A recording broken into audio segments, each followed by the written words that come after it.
नमस्कार दोस्तों। आर्ट न केवल आंखों को सुकून देती है, बल्कि कभी-कभी ये सबसे गहरे रहस्यों और साजिशों की गवाह भी बन जाती है। आज हम आपको कला की दुनिया की एक ऐसी ही रहस्यमयी और अविश्वसनीय कहानी सुनाएंगे, जहां एक बेमिसाल पेंटिंग हवा में गायब हो गई। सोचिए, एक कड़े पहरे वाले कमरे से, जहां परिंदा भी पर नहीं मार सकता, $50,000 की पेंटिंग चोरी हो जाती है। न कोई दरवाजा टूटा, न कोई खिड़की, बस वो गायब हो गई। गार्ड्स खड़े के खड़े रह गए और चोर उनके नाक के नीचे से चोरी करके ले गया। ये एक ऐसा पेचीदा शतरंज का खेल था जिसे सुलझाने के लिए पुलिस के पास कोई सुराग नहीं था। लेकिन तब बारी आई दुनिया के सबसे तेज दिमागों में से एक, प्रोफेसर वैन ड्यूसन, जिन्हें द थिंकिंग मशीन कहा जाता था। क्या वो इस नामुमकिन सी दिखने वाली पहेली को सुलझा पाए? कुर्सी की पेटी बांध लीजिए, क्योंकि आज हम सुलझाएंगे एक ऐतिहासिक रहस्य, द स्टोलन रूबेंस। तो चलिए शुरू करते हैं।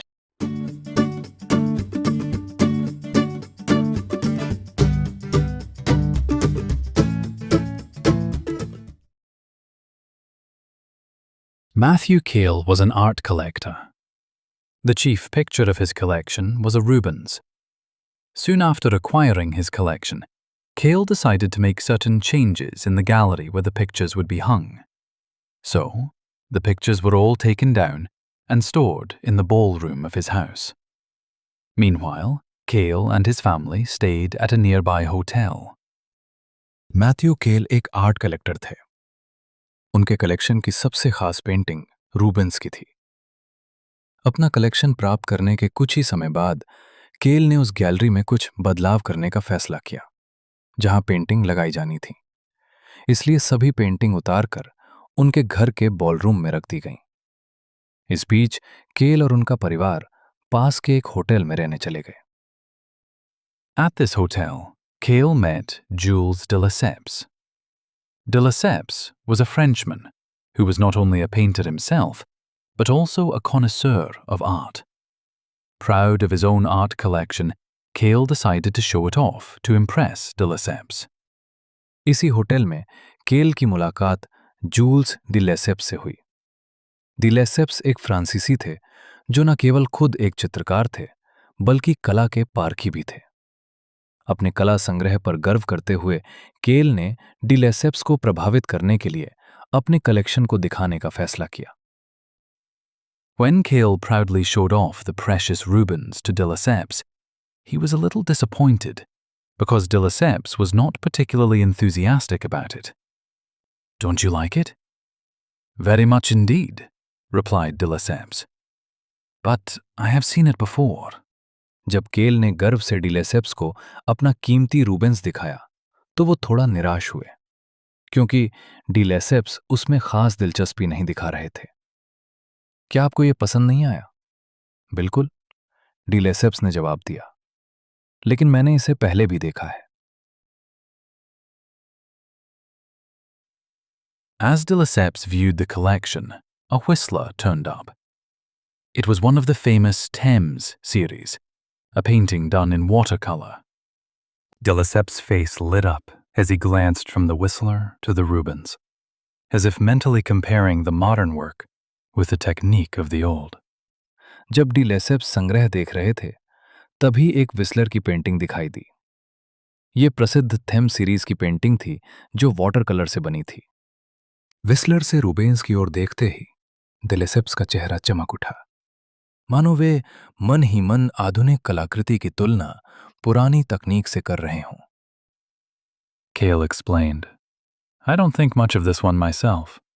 It is a Whistler, and it cost me $5,000. What do you think of it?" "I think it is perfectly wonderful," replied de Lesseps enthusiastically. "I wonder if it would be possible for me to make a copy of that." केल ने समझाया, "मुझे ये painting उतनी खास नहीं लगी। ये विस्लर की पेंटिंग है और इसकी कीमत मुझे $5,000 पड़ी। आपको ये कैसा लगी?" "मुझे तो ये बहुत ही शानदार लगी," डी लेसेप्स ने उत्साह से जवाब दिया। "मैं सोच रहा हूं कि क्या मैं इसकी एक कॉपी बना सकता हूँ? Cale was flattered. Why, certainly, he replied. De Lesseps took one look at the vast collection of art and asked Cale, "Are you not worried about the safety of your art while you are away from the mansion?" केल खुश हो गए। जरूर, उन्होंने उत्तर दिया। de Lesseps ने paintings के विशाल collection पर एक नजर डाली और केल से पूछा, क्या आपको हवेली से दूर रहने के दौरान अपनी पेंटिंग की सुरक्षा की चिंता नहीं है? "There are about 20 staff in the house while the workmen are making the alterations," said Cale, "and 3 of them watch this room. No one can go in or out of this room without my permission." केल ने कहा, जब कारीगर अपना काम कर रहे होते हैं तब घर में लगभग 20 कर्मचारी रहते हैं और उनमें से 3 इस कमरे की निगरानी करते रहते हैं। मेरी अनुमति के बिना कोई भी इस कमरे में आ जा नहीं सकता। De Lesseps turned and glanced over the collection of pictures. "A clever thief, though," he said, "might cut a valuable painting, for instance the Rubens, out of the frame, roll it up, conceal it under his coat, and escape." Lesseps मुड़े और painting के collection पर एक नजर डाली। उन्होंने कहा, लेकिन एक चालाक चोर, उदाहरण के लिए, रूबेंस की किसी कीमती पेंटिंग को फ्रेम से काटकर, उसे लपेटकर, अपने कोट के नीचे छिपाकर भाग सकता है। Cale laughed pleasantly and shook his head. Seeing the Rubens leaning carelessly against some other pictures, de Lesseps said, "Really, Mr. Cale, that picture is too valuable to be left about like that." He carefully wrapped the picture in canvas and placed it on a table nearby. केल ने हंसते हुए सिर हिलाया। Rubens की painting को कुछ अन्य चित्रों के सहारे लापरवाही से रखा देखकर de Lesseps ने कहा, सचमुच मिस्टर केल, ये पेंटिंग इतनी कीमती है कि इसे ऐसे ही छोड़ देना ठीक नहीं है। de Lesseps ने पेंटिंग को सावधानी पूर्वक कैनवस में लपेटा और पास की एक मेज पर रख दिया। A few days later, de Lesseps began his work of copying. Every day he would sit in front of the Whistler for a couple of hours, and later go back to his hotel, with all his things, carrying his copy of the Whistler loosely rolled up under one arm. कुछ दिनों बाद de Lesseps ने painting की copy बनाने का काम शुरू किया। हर दिन वे विस्लर की पेंटिंग के सामने 2 घंटे बैठता और बाद में अपने सभी सामान के साथ विस्लर की पेंटिंग की नकल को ढीले ढंग से लपेटकर एक हाथ के नीचे दबाकर अपने होटल लौट जाता। In a week, the work of redecorating the gallery was completed. De Lesseps volunteered to assist in the work of rehanging the pictures. When de Lesseps ripped loose the canvas which covered the precious Rubens, he exclaimed in horror. The picture was gone. The frame which had held it was empty. A thin strip of canvas around the inside edge showed that a sharp penknife had been used to cut out the painting. एक सप्ताह में gallery को फिर से सजाने का काम पूरा हो गया। de Lesseps ने पेंटिंग्स को फिर से टांगने के काम में मदद करने की पेशकश की। जब de Lesseps ने कीमती रूबेंस की पेंटिंग को ढकने वाले कैनवस को फाड़ा, तो वे भयभीत हो गए।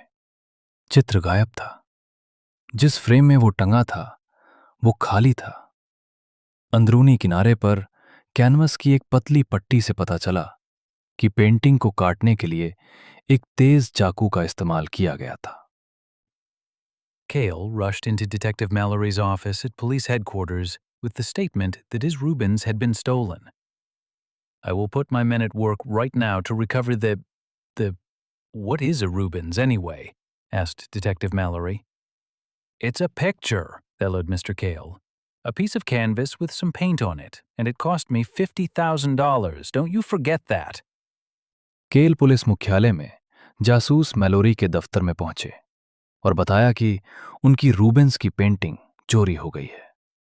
मैं अपने आदमियों को अभी काम पर लगाता हूं ताकि उसे बरामद किया जा सके। वो आखिर रूबेंस क्या होती है? जासूस मैलोरी ने पूछा। ये एक पेंटिंग है, मिस्टर केल चिल्लाए। एक कैनवस का टुकड़ा जिस पर कुछ रंग लगे हैं और इसकी कीमत मुझे $50,000 पड़ी थी, ये मत भूलना। In a day or two, the matter fell under the watchful eye of the reporter, Hutchinson Hatch. He decided to investigate on his own, so he called on de Lesseps. He went to the hotel where de Lesseps was staying. एक दो दिन में ये मामला पत्रकार Hutchinson hatch की नजर में आ गया।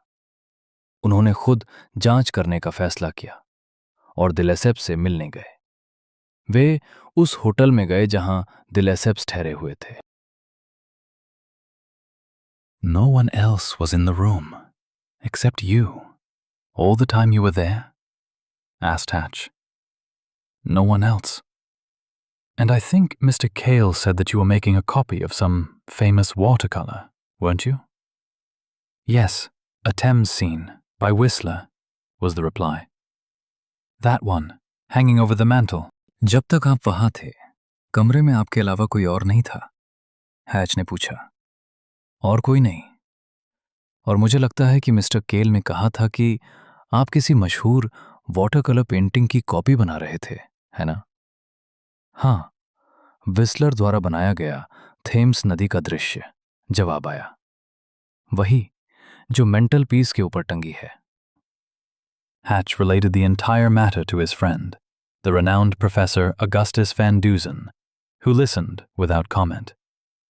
He decided to go to Mr. Cale's mansion to investigate the scene of the crime. Cale was less than warm to the detective. I guess you fellows can't do anything with this, the millionaire assured them. I've got the police detectives on it. Is Mr. Mallory here now? Asked the professor. Yes, he is upstairs. May we see the room from which the picture was taken? Hatch ने पूरी बात अपने मित्र जाने माने professor Augustus van Dussen को बताई, जिन्होंने बिना कुछ कहे सुना। उन्होंने अपराध स्थल की जांच करने के लिए मिस्टर केल के बंगले पर जाने का फैसला किया। केल जासूस के प्रति कुछ खास नर्म नहीं थे। मुझे लगता है कि आप लोग इसमें कुछ नहीं कर सकते, करोड़पति केल ने उन्हें आश्वासन दिया। मैंने पुलिस जासूसों को इस काम पर लगा दिया है। क्या मिस्टर मैलरी अभी यहां है? प्रोफेसर ने पूछा। हाँ, वो ऊपर है। क्या हम वो कमरा देख सकते हैं जहां से तस्वीर ली गई थी? Cale granted the permission with a wave of the hand. The professor surveyed the entire room. The windows were high. Half a dozen doors leading out into the hallways offered innumerable possibilities of access. After careful observation, he went over and picked up the frame from which the Rubens had been cut. For a long time, he examined it. Cale was getting more and more impatient. केल ने हाथ के इशारे से अनुमति दे दी।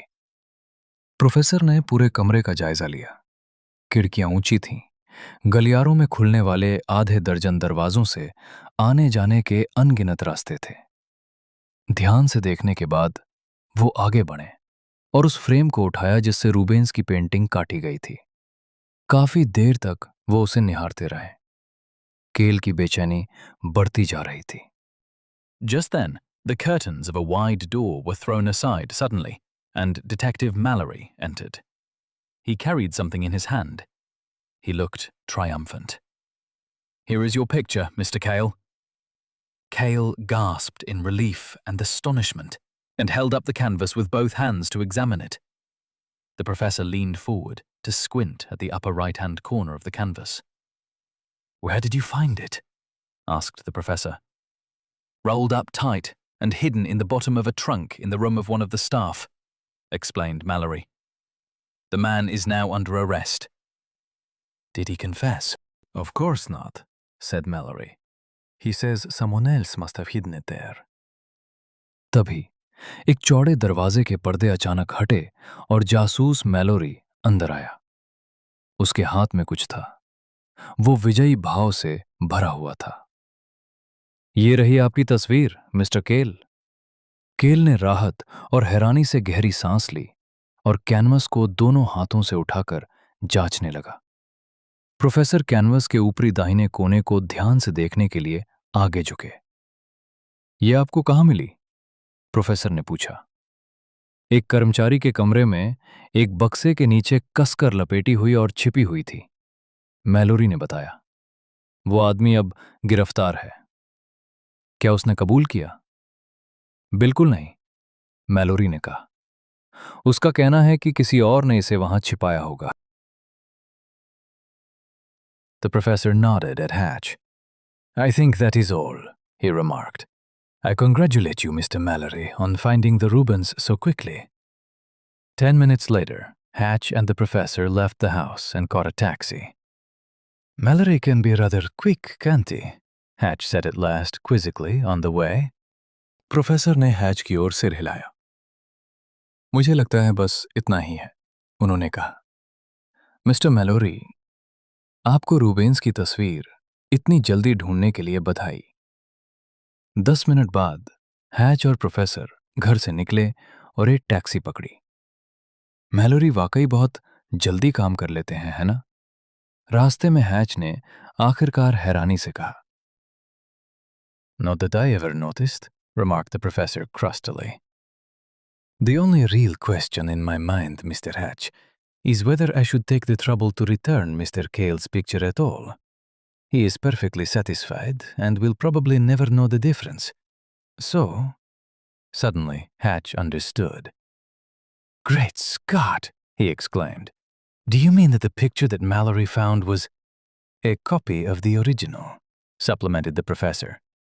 When the original was cut from the frame, the knife swerved a little at the upper right-hand corner. The canvas remaining in the frame told me that. The picture that Mr. Mallory found does not have this defect. So, de Lesseps has the original. मैंने तो कभी ध्यान नहीं दिया, professor ने रूखेपन से कहा। Mister hatch, मेरे मन में बस एक ही सवाल है कि क्या मुझे मिस्टर केल की तस्वीर लौटाने की ज़हमत उठानी चाहिए या नहीं। वे पूरी तरह संतुष्ट हैं और शायद उन्हें कभी फर्क पता भी नहीं चलेगा। तो अचानक हैच समझ गया। अरे वाह, वो चौंक उठा। क्या आपका मतलब है कि मैलोरी को जो तस्वीर मिली थी वो ओरिजिनल पेंटिंग की एक कॉपी थी? प्रोफेसर ने आगे कहा। जब ओरिजिनल पेंटिंग को फ्रेम से काटा गया तो चाकू ऊपरी दाहिने कोने पर थोड़ा सा मुड़ गया। फ्रेम में बचे कैनवस ने मुझे ये बताया। मिस्टर मैलोरी को जो तस्वीर मिली है उसमें ये दोष नहीं है। तो डी लेसेप्स के पास ओरिजिनल पेंटिंग है? Yes, the only thing remaining is to go get the picture. But how did he take the picture from the Cale home? Asked Hatch. He took it with him, probably under his arm every day, was the astonishing reply. Let us go to the hotel and meet him, shall we? I have already informed Detective Mallory to join us. At the hotel, Hatch and the professor talked to de Lesseps about the case for 10 minutes. At last, there came a knock on the door.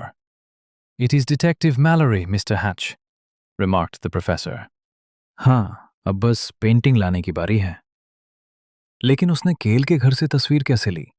Hatch ने पूछा। वो शायद हर दिन उसे अपनी बगल में दबाकर ले जाता था। आश्चर्यजनक उत्तर मिला। चलिए होटल चलते हैं और उससे मिलते हैं, ठीक है? मैंने जासूस मैलोरी को भी हमारे साथ आने के लिए सूचित कर दिया है। होटल में हैच और प्रोफेसर ने डी लेसेप्स से इस मामले पर 10 मिनट तक बात की। अंत में दरवाजे पर दस्तक हुई। मैं जासूस मैलोरी हूं, श्रीमान hatch. De Lesseps seemed startled for just one instant. Mallory's eyes were full of questions when he entered. Mr. Mallory, began the professor quietly, could you look at this copy of Mr. Cale's picture by Whistler over the mantel here? Isn't it excellent? You have seen the original? Mallory grunted. De Lesseps' face blanched suddenly, and his hands closed tightly. De Lesseps एक पल के लिए चौंक गए। Malory की आंखों में प्रश्न थे जब वे अंदर आए। मिस्टर मैलोरी, प्रोफेसर ने धीरे से कहना शुरू किया, क्या आप विस्लर द्वारा बनाई गई मिस्टर केल की इस तस्वीर की कॉपी देख सकते हैं जो यहां मेंटल पीस के ऊपर लगी है। क्या ये एक्सीलेंट नहीं है? क्या आपने ओरिजिनल पेंटिंग देखी है? मैलोरी ने हल्की सी आवाज निकाली। डी लेसेप्स का चेहरा अचानक पीला पड़ गया और उन्होंने अपने हाथ कसकर बंद कर लिए। Did you know, Mr. Mallory, the professor went on, that glue, putty, and a few other commonplace things can be made into a paste which would cover an oil painting and at the same time offer an excellent canvas for watercolor work. There was a moment's pause, during which the three men stared at him silently. This copy of Whistler, continued the professor evenly, is painted on such a paste as I have described. That paste, in turn, covers the original Rubens picture. It can be removed with water without damage to the Rubens, which is in oil. That is true, isn't it, Mr. de Lesseps? There was no reply to the question. None was needed. It was an hour later, after de Lesseps was safely in jail, that Hatch asked the professor, "How did you know that the watercolor was painted over the Rubens?" "Because it was the only way in which the Rubens could be completely lost to those who were looking for it, and at the same time be perfectly preserved." क्या आप जानते हैं mister Malory, professor ने आगे कहा, कि गोंद, putty और कुछ अन्य आम चीजों से एक ऐसा पेस्ट बनाया जा सकता है जो एक ऑयल पेंटिंग को ढक सकता है और साथ ही वाटर कलर के काम के लिए एक एक्सीलेंट कैनवस भी प्रदान कर सकता है। एक पल का सन्नाटा छा गया।